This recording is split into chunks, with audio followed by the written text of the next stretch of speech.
Hello everyone, welcome to my channel. I am Nitesh Yadav. यह class 10th NCERT का chapter number 2 है। Chapter के इस वीडियो सेशन के माध्यम से हम एक्सरसाइज 2.2 के बचे हुए प्रश्नों को सॉल्व करेंगे। इससे पहले मैं आपको बता दूं कि इसके जस्ट पहले वाले वीडियो में हमने एक्सरसाइज 2.2 के प्रश्न संख्या 1 के 3 भागों को सॉल्व किया था, अर्थात भाग 1, भाग 2 और भाग 3।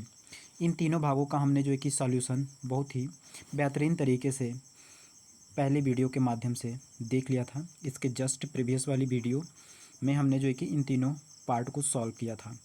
यदि आपने वह वीडियो नहीं देखी तो चैनल के प्लेलिस्ट में जाकर आप इस एक्सरसाइज के प्रश्न संख्या 1 के इन तीनों पार्ट्स को देख सकते हैं और समझ सकते हैं।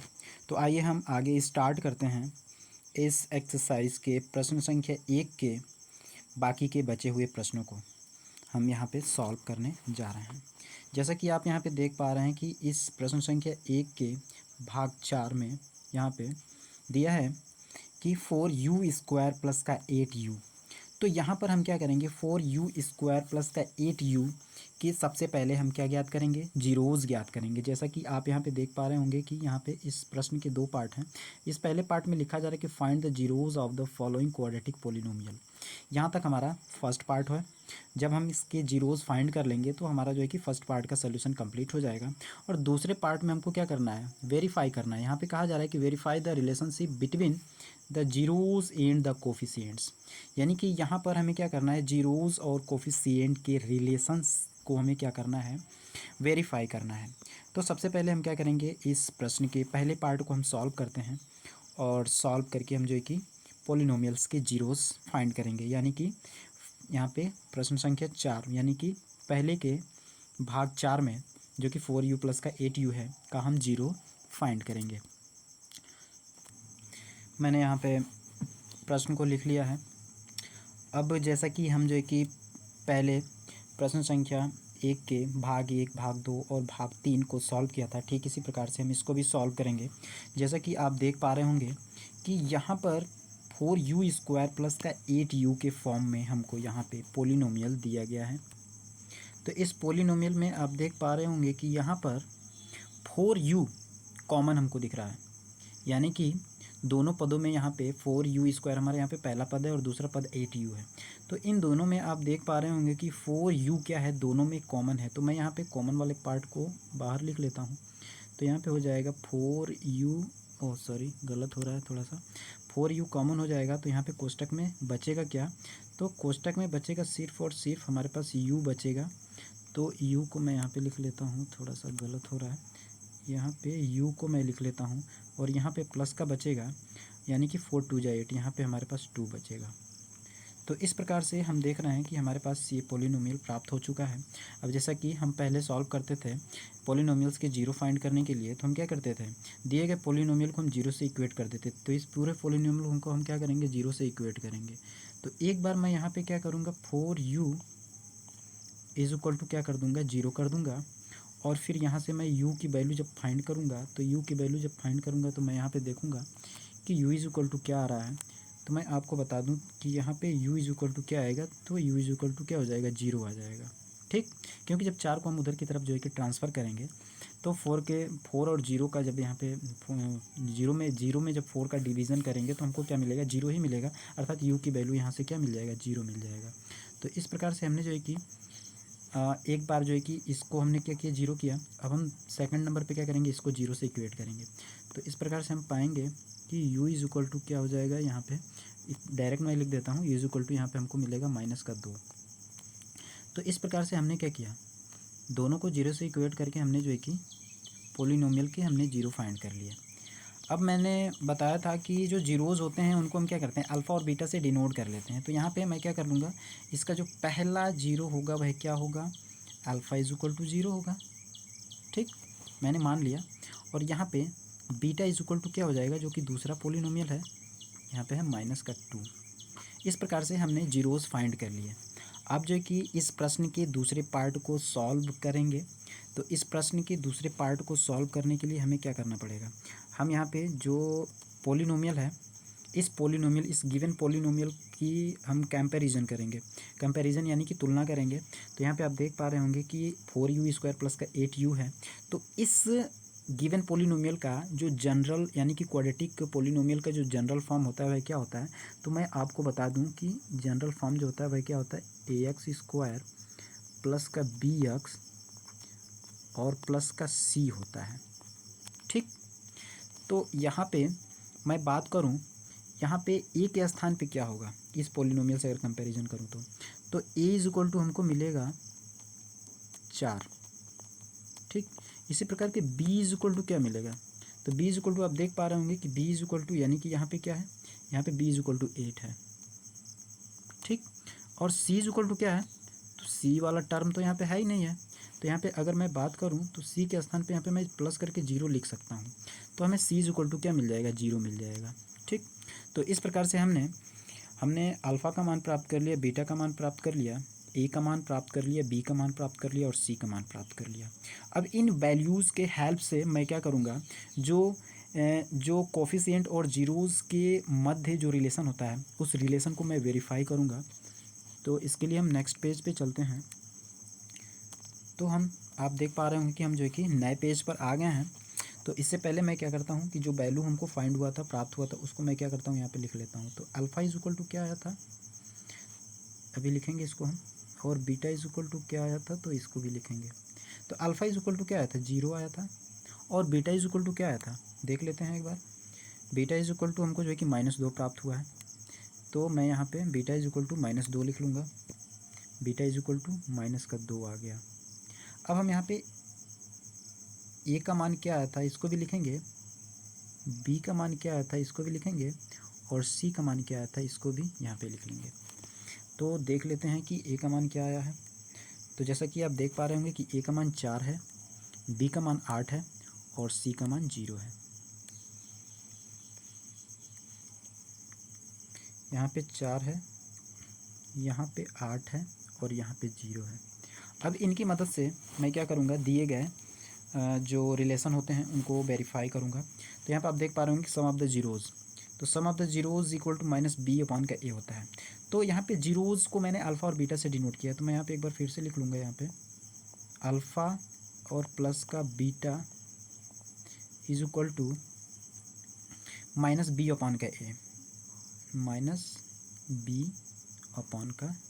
-b/a है, ये a है। अब यहाँ पे अल्फ़ा और बीटा की वैल्यू यहाँ पे मैं पुट करूँगा और बी और ए की वैल्यू यहाँ पे पुट करूँगा, और दोनों ही साइडों को मैं इक्वल दिखा दूँगा। यदि इक्वल आता है तो हम कहेंगे कि प्रश्न क्या हुआ, यानी कि प्रश्न में दिए गए जीरोज़ दिए गए रिलेशन को क्या करते हैं, सेटिस्फाई करते हैं, अर्थात वेरिफिकेशन कंप्लीट हो जाता है। तो यहाँ पे अल्फ़ा का मान हम 0 रखेंगे, अल्फ़ा का मान यहाँ पे हम 0 रखेंगे और यहाँ पे प्लस करेंगे, प्लस का बीटा का मान हम रखेंगे। बीटा का मान आप देख पा रहे होंगे कि -2 है। यहाँ पे पेन मेरा थोड़ा चल नहीं रहा है, दिक्कत कर रहा है, तो यहाँ पे हो गया, और यहाँ पे बराबर करेंगे, यहाँ पे बराबर में हम लिखेंगे b की वैल्यू क्या है, यहाँ पे ऑलरेडी माइनस है। ठीक, और b की वैल्यू हमारे पास क्या है, 8 है, तो 8 यहाँ पे मैं लिख लूँगा। और डिनोमिनेटर में क्या है, a है, तो a का मान यहाँ पे 4 है। तो आप देख पा रहे हैं कि ये 4 से 8 कितनी बार में कटेगा, तो 2 बार में कटेगा। तो यहाँ पे हमको क्या मिला, यहाँ पे हमको -2 मिला। और इस साइड भी आप देख पा रहे होंगे कि हमको वैल्यू क्या मिल रहा है, -2 मिल रहा है। इस प्रकार से हमने left hand side is equal to right hand side prove कर दिया है। अतः हमारा वेरिफिकेशन कंप्लीट होता है, अर्थात हमारा प्रश्न क्या हुआ, वेरीफाई हो गया। यहाँ पे प्रश्न के जो जीरोज़ थे वो वेरीफाई हो गए। ठीक इस प्रकार से प्रोडक्ट ऑफ द जीरोज़ की बात करें तो यहाँ पे अल्फ़ा इंटू का बीटा हो जाएगा इज इक्वल टू, यहाँ पे c/a है, इसको भी मैं ऐसे लिख लेता हूँ। अब अल्फ़ा का मान क्या है, 0 है, और इंटू यहाँ पे कर लेंगे बीटा का मान -2, माइनस का यहाँ पे 2 हो जाएगा। और जब आगे हम c की वैल्यू पुट करेंगे तो c का मान क्या है, 0 है, और डिनोमिनेटर में क्या हो जाएगा, डिनोमिनेटर में हमारा जो है कि a है, तो a का मान यहाँ पे 4 है। अब मैं आपको बता दूं कि 0 में किसी संख्या का जब हम डिवाइड करते हैं तो हमको 0 ही प्राप्त होता है, अर्थात यहाँ पर भी 0 हमको मिल गया और इधर भी हमको 0 मिल गया। ठीक, यहाँ पे हम 0 के साथ किसी भी संख्या का मल्टीप्लाई करते हैं तो 0 ही प्राप्त होता है, ये तो आपको पता ही है। तो इस प्रकार से हमने यहाँ पे देखा कि left hand side is equal to right hand side आ गया। अतः इस प्रश्न का सॉल्यूशन भी हमारा जो है कि कंप्लीट होता है, हैंस प्रूव्ड। अब इस एक्सरसाइज का हम अगला पार्ट सॉल्व करेंगे। हम फिर से अपने फर्स्ट पेज पे आ चुके हैं। तो यहाँ पे आप देख पा रहे होंगे कि अब अगला हमारा प्रश्न क्या है, 5वां नंबर है। और 5वां नंबर क्या है, t² माइनस का 15 है। तो इसको भी हम सॉल्व करेंगे। तो आइए हम इसको सॉल्व करते हैं। सॉल्व करने से पहले मैं इसको लिख लेता हूँ। यहाँ पे t² माइनस का 15 हमारा पोलिनोमियल दिया गया है। अब हम क्या करेंगे, इस पोलिनोमियल के ज़ीरोज़ फाइंड करने के लिए हम यहाँ पे इसको जीरो से इक्वेट कर देंगे। जीरो से इक्वेट करके हम डायरेक्टली भी फाइंड कर सकते हैं। तो जीरो से इक्वेट करने के लिए हम क्या करें, चलिए इसको जो है कि हम आगे थोड़ा सा और सॉल्व करते हैं। तो यहाँ पे आप देख पा रहे होंगे कि यहाँ पे t² है, ठीक, और यहाँ पे माइनस का 15 है। तो क्या मैं माइनस के 15 को रूट में लिख सकता हूँ? तो आंसर है बिल्कुल लिख सकता हूँ। और इस पर क्या करूँगा, मैं स्क्वायर लगा दूँगा। तो इस प्रकार से आप देख पा रहे होंगे कि t² माइनस का √15 का स्क्वायर हम कर सकते हैं। अब जब हम स्क्वायर, जब फिर से इसको जो है कि हम सॉल्व करेंगे तो रूट यहाँ से हट जाएगा और हमको 15 फिर से प्राप्त हो जाएगा। इस प्रकार से जो मैंने यहाँ पे प्रोसेस किया है वो आपको समझ में आ रहा होगा। ये मैंने ऐसा क्यों किया, तो ये मैंने ऐसा इसलिए किया क्योंकि मैं यहाँ पे ये a² माइनस का b² वाला फार्मूला लगाना चाहता हूँ।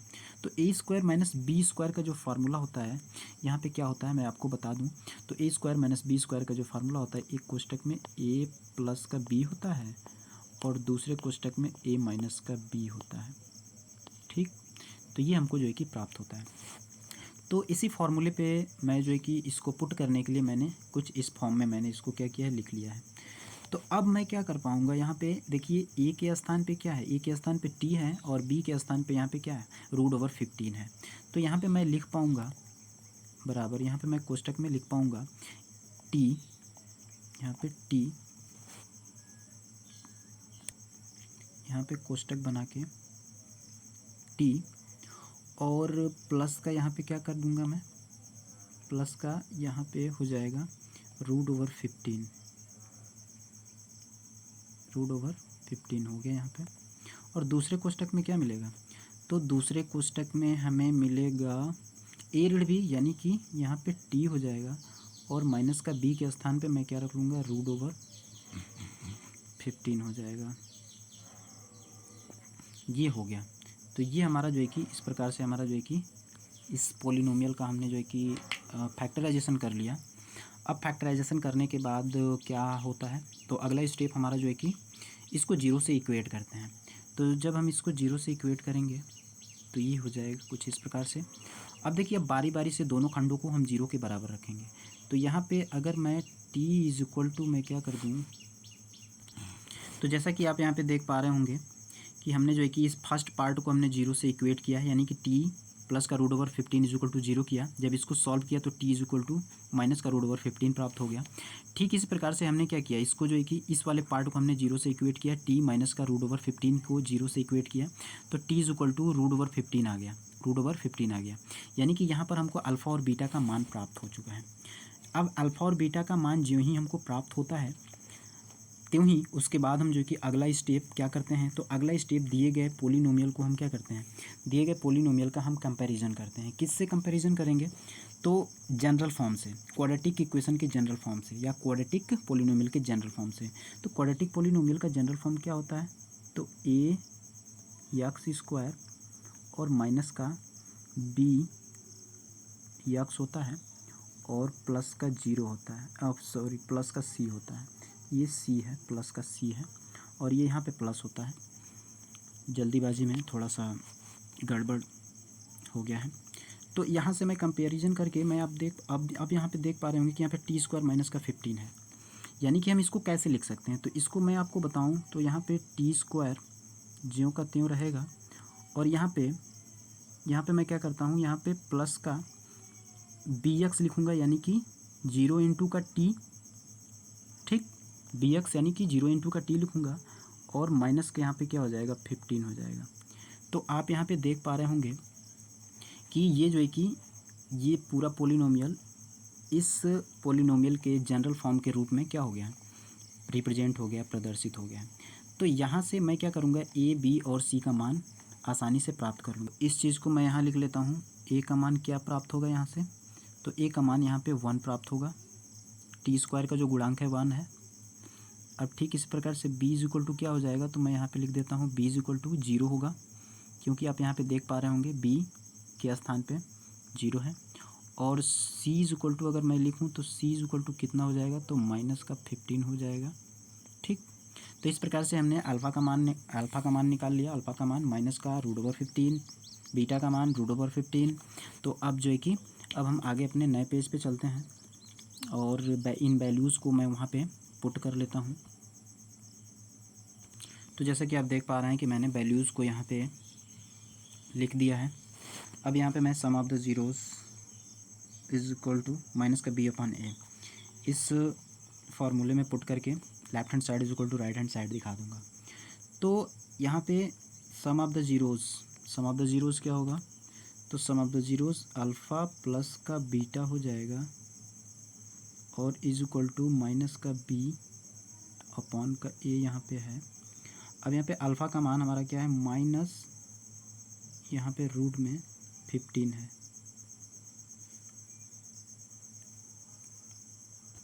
तो जैसा कि आप देख पा रहे हैं कि मैंने अल्फ़ा का मान यहाँ पे पुट कर दिया, बीटा का मान यहाँ पे पुट कर दिया है मैंने, और यहाँ पे आप देख पा रहे हैं कि मैंने यहाँ पे वैल्यू पुट कर दिया है, b का वैल्यू यहाँ पे पुट कर दिया है 0, और फिर जो है कि मैंने यहाँ पे a का वैल्यू यहाँ पे पुट कर दिया है।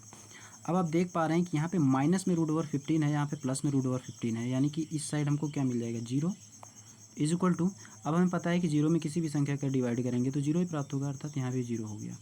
इस प्रकार से हमारा जो है कि left hand side is equal to right hand side हो गया, हैंस वेरीफाइड। अब अगला हमारा क्या है, प्रोडक्ट ज्ञात करना है। तो अल्फ़ा इंटू का beta is equal to C upon का ए। ठीक, तो अल्फ़ा का मान क्या है, माइनस का √15। तो आप यहाँ पे देख पा रहे हैं कि मैंने जो है कि अल्फ़ा का मान यहाँ पे माइनस का √15 लिख दिया, और यहाँ पे बीटा का मान रख दिया, और यहाँ पे सी का मान क्या है हमारा, सी का मान आप यहाँ पे देख पा रहे होंगे कि माइनस का 15 है, और यहाँ पे ए का मान डिनोमिनेटर में 1 हो गया। यहाँ पे आप देख पा रहे होंगे कि ए का मान यहाँ दिया हुआ है। तो यहाँ पे जब मैं सॉल्व करूँगा, यानी कि √15 में जब √15 का जब हम जो है कि क्या करेंगे, मल्टीप्लाई करेंगे, तो यहाँ पे क्या हो जाएगा, यहाँ पे हमको सिर्फ और सिर्फ माइनस का 15 मिलेगा। यहाँ पे हमें सिर्फ और सिर्फ माइनस का 15 मिलेगा, और इज इक्वल टू क्या है, यहाँ पे भी हमको माइनस का 15 मिल गया। इस प्रकार से हम यहाँ पे देख पा रहे हैं कि left hand side is equal to right hand side हो गया, हैंस वेरीफाइड। इस प्रकार से इस प्रश्न का सॉल्यूशन भी समाप्त होता है। अब हम चलते हैं इस प्रश्न के लास्ट पार्ट पे। जैसा कि आप स्क्रीन पर देख पा रहे होंगे कि इस प्रश्न का लास्ट पार्ट हमारा है 3x² माइनस का x माइनस का 4 है। तो इसको मैं यहाँ पे लिख लेता हूँ, यहाँ पे मैं लिख लेता हूँ 3x² माइनस का x और माइनस का 4 है। ठीक, तो इस प्रकार का क्वाड्रेटिक पोलिनोमियल यदि आता है तो हम उसको क्या करते हैं, फैक्टराइजेशन मेथड से फैक्टर करते हैं। तो इसका फैक्टर अब देख पा रहे होंगे कि फैक्टराइजेशन कैसे किया जाता है। तो हमारा जो है कि x² के गुणांक के साथ हम क्या करते हैं, जो कांस्टेंट वाला टर्म है उसका मल्टीप्लाई करते हैं। तो यहाँ पे जब हमने 3 के साथ 4 का मल्टीप्लाई किया तो हमें क्या मिला, हमें 12 मिला। ठीक, अब मैंने बताया था कि इसके बाद हम यहाँ पर जो साइन होता है, ये वाला जो साइन होता है, इस पर हम क्या करते हैं, ध्यान देते हैं। तो यहाँ पे आप देख पा रहे होंगे कि माइनस साइन है, तो यानी कि 12 को अब हमें 2 पार्टों में तोड़ना होगा। कुछ इस प्रकार से तोड़ना होगा कि पहले पार्ट से दूसरे पार्ट को घटाने पर हमको क्या मिले, यहाँ पर उपस्थित यानी कि यक्स का गुणांक मिले। यक्स का गुणांक यहाँ पे 1 है, तो हमको 1 मिलना चाहिए, और पुनः उन दोनों पार्टों का गुणा करने पर हमको 12 मिल जाना चाहिए। तो देखते हैं भाई कौन सा पार्ट, वे कौन से 2 पार्ट होंगे। तो यहाँ पे आप देख पा रहे होंगे कि यहाँ पे 4 होगा एक, और 1 का होगा 1, हमारा 3 होगा। तो 4 का 3 में यदि गुणा करेंगे तो हमको गुणा करने पर 12 मिल रहा है, और 4 से यदि हम 3 को घटाएं तो हमको क्या मिल रहा है, हमको 1 भी मिल रहा है, यानी कि x का गुणांक मिल रहा है। अर्थात वह दोनों पार्ट कौन से होंगे, 4 और 3 ही होंगे। ठीक, तो यहाँ तक की बातें आपको क्लियर हो गई। अब आगे हम इसको सॉल्व करेंगे। यहाँ पे 3, यहाँ पे जो हमारा 3x² है इसको ज्यों का त्यों रखेंगे, और माइनस यहाँ पे x का जो कोफिशिएंट है 1 के स्थान पे हम लिख सकते हैं 4 माइनस का 3। ठीक, और यहाँ पे x रहेगा और माइनस का यहाँ पे 4 हो जाएगा।